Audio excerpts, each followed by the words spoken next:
What's the deal? It's your boy J Mike, Mr. Athletic, over everything. This has been a long overdue video and also an explanation uh, about where I am and what has happened to me. The most tragic thing that has ever happened to me physically has rendered me basically handicapped for the last 2 months. Not gonna lie, it doesn't seem like it's gonna get better anytime soon. Um, you know, I haven't really spoke on the issue um, because I couldn't find the words to articulate myself well enough um, to get over the fact that I feel almost embarrassed. That something like this could happen to me, especially at the big age of 46 years old. Uh, I've done so many different sports. I've tried to bench 700 pounds in my garage by myself, and made it out to tell the story without injury. Countless 600-pound bench press attempts over the years, 650, 660, never getting hurt. Squatting 760 pounds, which is not a lot, but was able to never get hurt. And I wish I had a cool story. Dude, pulled the gun, and when he pulled the gun, the other dude had the knife. So I grabbed for the knife. When I grabbed for the knife, my fingers went around the blade, and that's where I received the lacerations that have left me to the point to where I can no longer use my left hand, which I am left-handed, dominant for the most part. But luckily, I'm ambidextrous in certain aspects of life, so it hasn't been as hard as it could have been for me or going forward. But that's not the case. um, this is the culprit that did all the damage to my hand.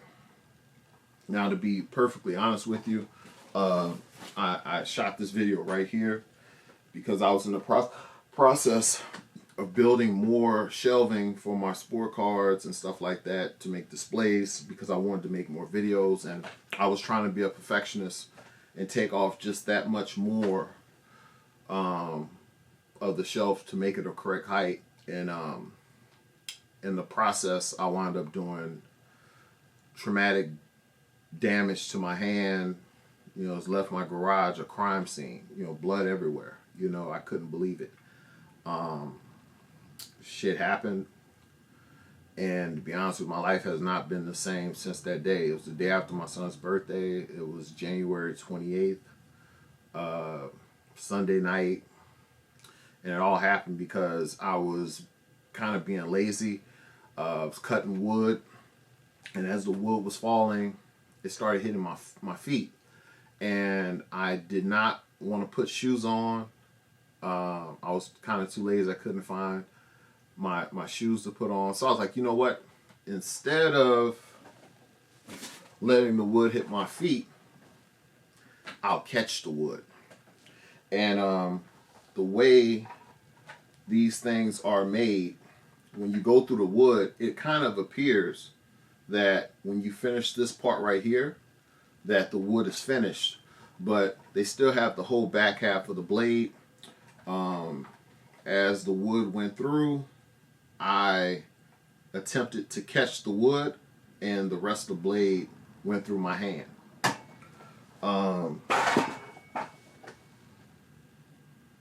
Crazy.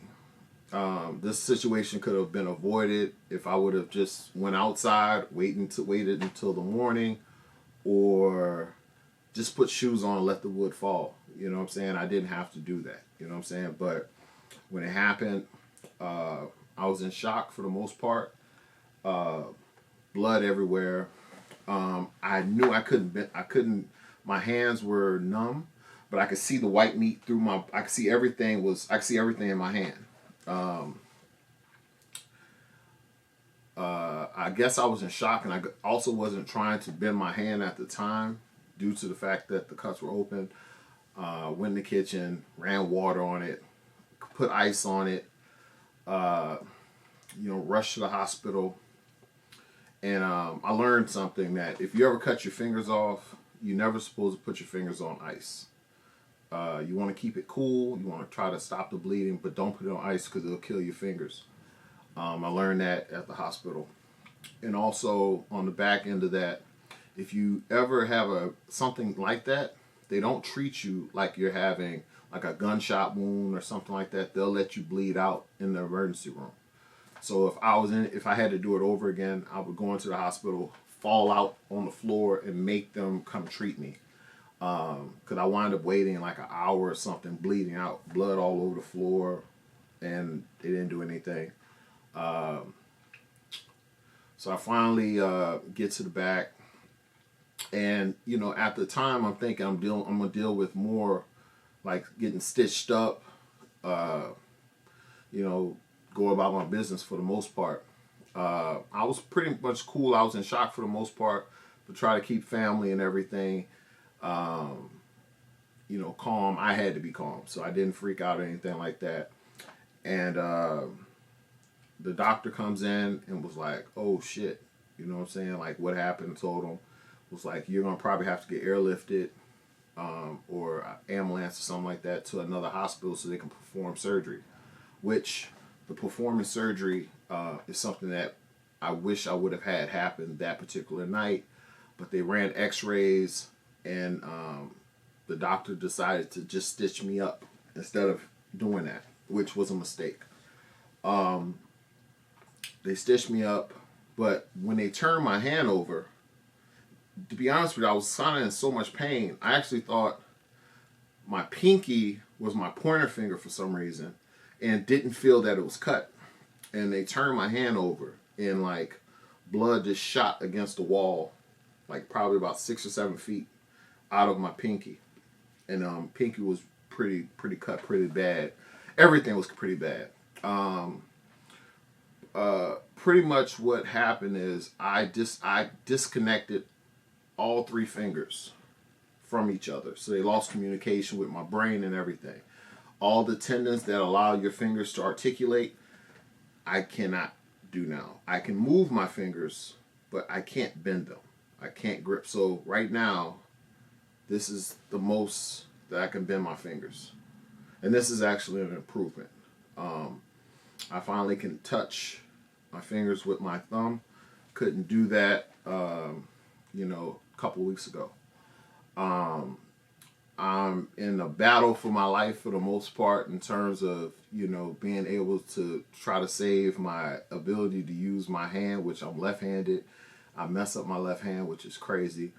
It's put a stop to everything. I can't train certain clients anymore due to the fact that I coach baseball and I demonstrate for the most part and can't do that. So this is $100,000 plus in surgeries and loss of wages and all that kind of stuff. You know what I'm saying? So this has been a crazy thing.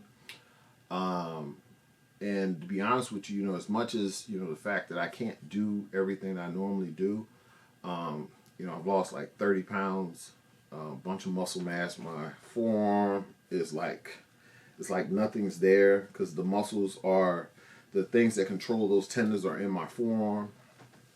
And I basically they had to cut my hand open to get to the tendons in order to reconnect them.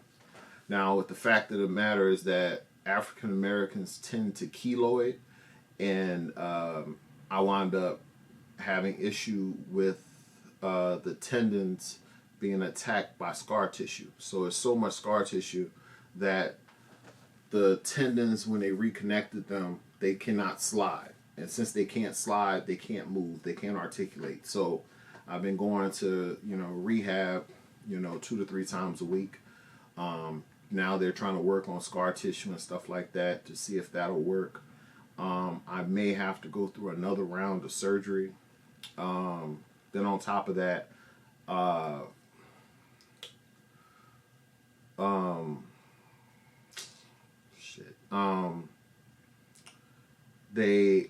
they couldn't even do an ultrasound to see if the surgery actually took due to the fact that I have so much damage that circular saw caused. It just didn't cut it. It wrecked shop. I've also have no feelings in the top of my fingers. I've had severe nerve damage as well. That may never come back. I have very, very, very little feel at the tips. I have feel up to like where the cuts happen. The cut started at the bottom of my pinky and worked its way up in a straight line. The stitches were kind of nasty, and it's taken a long time for them to heal. I'm finally to the point where two of the fingers are very close to healing, and my middle finger still has a little bit more to go. Hopefully within the next week or two, it will be completely healed so that I'm able to get the ultrasound, so it'll give me more information on where to go next. You know, if I have to have surgery again, see if the tendons are actually took, or what the case may be. I'm still not sure and in the dark on that.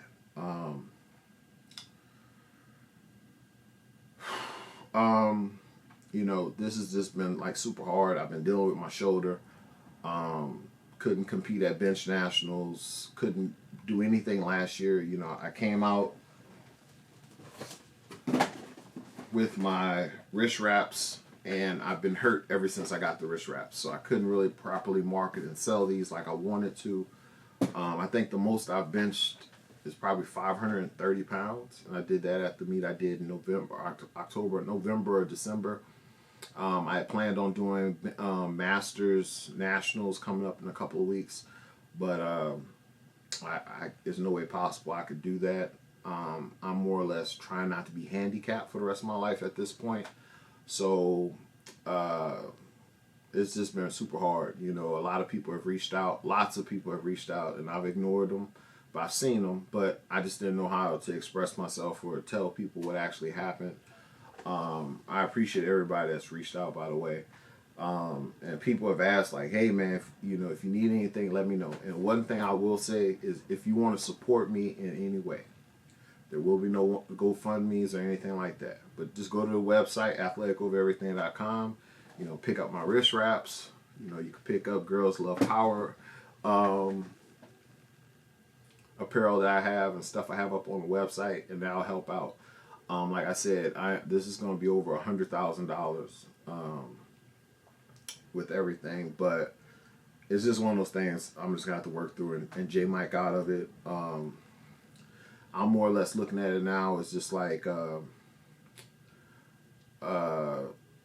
another excuse to try to do a documentary and how I'm come back from this or become world class or one of the best ever at a different sport or a different event or something else.